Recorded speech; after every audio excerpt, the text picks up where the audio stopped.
구독과 좋아요 잊지 않으셨죠? 그리고 슈퍼생스는 저희가 영상을 제작하고 또 분석하는 데 정말 큰 힘이 됩니다. 물론 최종 선택은 여러분 각자의 판단 기준에 맞게 활용해 주시면 감사하겠습니다. 자, 그럼 지금부터 파지아노 오카야마 대 나고야 그랜퍼스의 경기를 한번 제대로 파헤쳐 보겠습니다. 모든 건 데이터에 기반해서요.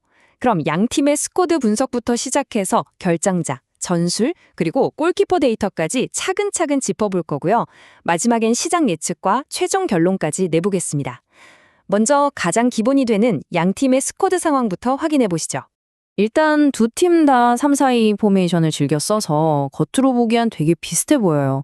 거의 거울을 보는 것 같죠. 하지만 진짜 승부를 가를 변수는요. 오늘 경기장에 나올 수 없는 선수들, 바로 그 결장자 명단에 숨어 있습니다. 먼저 오카야마 쪽을 보면 이건 정말 치명적입니다. 팀의 허리를 책임지는 두 기둥, 그러니까 공격을 조립하는 플레이메이커 니시카와 준, 그리고 수비의 최전선에 있던 후지타가 동시에 빠져버렸어요. 이건 그냥 선수 2명이 없는 수준이 아니에요. 팀의 빌드업 줄기가 뚝 끊기고 수비 방패에 구멍이 2개나 뻥 뚫린 거나 마찬가지입니다. 자, 이 숫자를 한번 보세요. 니시카와 선수가 왜 핵심인지 바로 감이 오실 겁니다. 전체 패스 성공률이 무려 89%. 근데 더 중요한 건 공격의 활로를 뚫는 저 긴 패스, 롱패스 성공률이 50%나 됐다는 거예요. 그러니까 공격의 시발점, 팀의 엔진 그 자체였던 선수가 그냥 통째로 사라진 거죠. 반면에 나고야는 어떨까요? 여기도 주전 윙백인 이즈미 류지가 빠지긴 했어요. 근데요, 이상하게 그 빈자리가 거의 느껴지지가 않아요. 왜냐하면 나고야는 한 명의 선수에 의존하는 게 아니라 다른 공격수들이 서로 맞물려 돌아가는 이 시스템으로 그 공백을 완벽하게 메우고 있거든요. 이게 바로 두 팀의 결정적인 차이점이죠. 자, 그럼 이제 선수들 개개인을 넘어서 감독들의 머릿속으로 들어가 보죠. 이 선수단 상황이 전술판 위에서 어떻게 충돌하는지 그 그림을 한번 그려보겠습니다. 나고야가 쓰는 전술, 이른바 미샤볼이라는 게 있는데 이게 정말 무섭습니다. 윙백들을 저기 위까지 확 끌어올려서 거의 316 같은 공격적인 대형을 만들어요. 근데 이 전술의 진짜 노림수는 바로 저기 상대 3백의 센터백과 윙백 사이의 저 좁은 공간, 저 채널을 파고드는 거거든요. 그런데 정말 소름 돋게도 저 공간이 바로 오카야마가 최근 5경기 내내 골을 먹혔던 그야말로 아킬레스건 같은 곳입니다. 이거 작정하고 약점을 찌르겠다는 거죠. 그리고 이 숫자를 보면 수비력 차이가 얼마나 심각한지 바로 알 수 있습니다. 오카야마는 무려 10경기 연속으로 클린시트, 그러니까 무실점 경기를 한 번도 못했어요. 근데 나고야는요, 대회에서 가장 많은 2번의 클린시트를 기록 중입니다. 0과 2. 단순한 숫자지만 정말 많은 걸 말해주죠. 그런데 말이죠. 이런 표면적인 통계가 다가 아닙니다. 진짜 결정적인 차이는 더 깊은 곳에 숨어 있어요. 지금부터 데이터를 한 커플 더 벗겨볼 텐데 특히 골키퍼 포지션을 주목해 주세요. 여기서 정말 압도적인 격차가 드러나거든요. 오카야마 수비는요, 이게 골이 들어간다고 싶은 그런 어이없는 슈팅에도 쉽게 무너지는 모습을 계속 보여주고 있어요.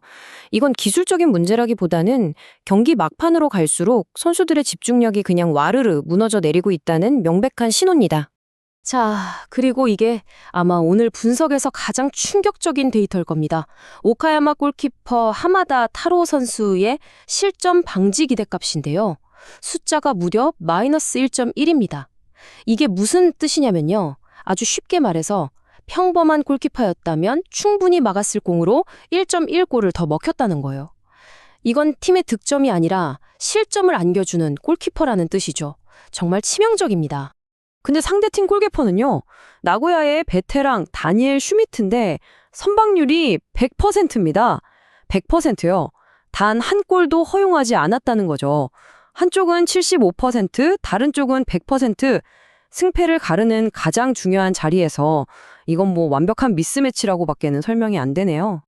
자, 그럼 이제 시선을 반대쪽으로 돌려서 공격은 어떤지 한번 볼까요? 골을 넣는 과정, 그러니까 기회를 만들고 마무리하는 방식에서 두 팀이 어떤 차이를 보이는지 한번 들여다보겠습니다. 여기에 좀 재미있는 역설이 하나 있어요. 데이터를 보면 오카야마는 득점 기대값, 그러니까 이 정도면 골이 들어갔어야 해 하는 수치는 꽤 괜찮아요. 근데 실제 골은 못 넣죠. 결정력이 엉망이라는 뜻입니다. 반대로 나고야는 저걸 놓치네 싶은 결정적인 기회를 많이 놓쳐요. 근데 이게 나쁜 뜻이 아닙니다.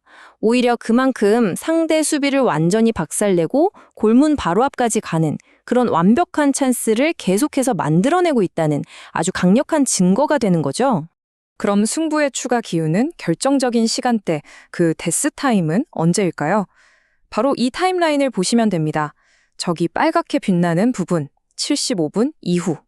오카야마가 최근에 졌던 두 경기 모두 결승골을 바로 저 시간대에 먹혔습니다.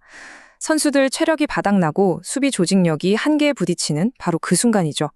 좋습니다. 이제 경기장 안에서의 분석은 잠시 접어두고 그라운드 밖의 데이터, 그러니까 더 큰 시장에서는 이 경기를 어떻게 전망하고 있는지 한번 살펴보겠습니다. 시장의 판단은 아주 명확합니다. 나고야가 원정 경기인데도 불구하고 확실한 우위를 점하고 있다고 보고 있어요. 왜 그럴까요? 바로 상대 전적 데이터 때문입니다. 지금까지 나고야는 오카야마를 상대로 4승 2무, 단 한 번도 진 적이 없어요. 이 압도적인 데이터가 배당에 그대로 반영된 거죠.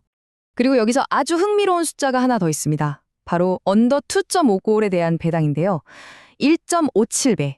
이건 이례적으로 낮은 수치예요.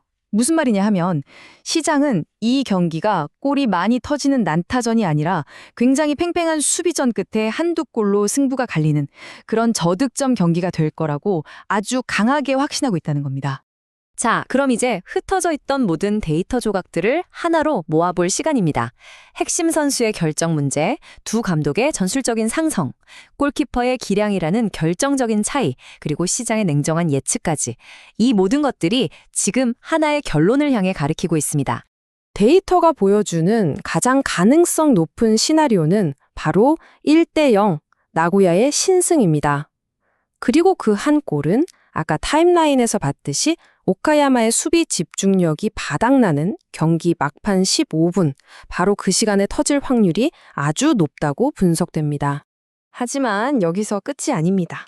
만약 나고야가 계속해서 만들어내는 그 결정적인 찬스들을 놓치지 않고 또 두 골키퍼의 엄청난 기량 차이가 경기 결과에 그대로 반영된다면 2대0 승리까지도 충분히 그려볼 수 있는 시나리오입니다. 그래서 저희가 내린 데이터 기반 최종 결론은 이렇게 두 가지로 요약할 수 있겠습니다. 첫째, 나고야 그랜퍼스의 승리. 그리고 둘째, 전체 득점은 2.5골을 넘지 않는 저득점 경기가 될 것이다. 이 두 가지입니다. 모든 데이터가 한 곳을 가리키고 있는 것 같죠? 그럼 마지막으로 여러분께 질문을 하나 던지면서 마무리하겠습니다. 오늘 보신 여러 데이터들 중에서 이 경기의 승패를 가를 가장 결정적인 열쇠는 과연 무엇이라고 생각하시나요? 나고야의 약점을 파고드는 그 조직적인 전술일까요? 아니면 그 누구도 부정할 수 없는 양팀 골키퍼의 압도적인 기량 차이일까요?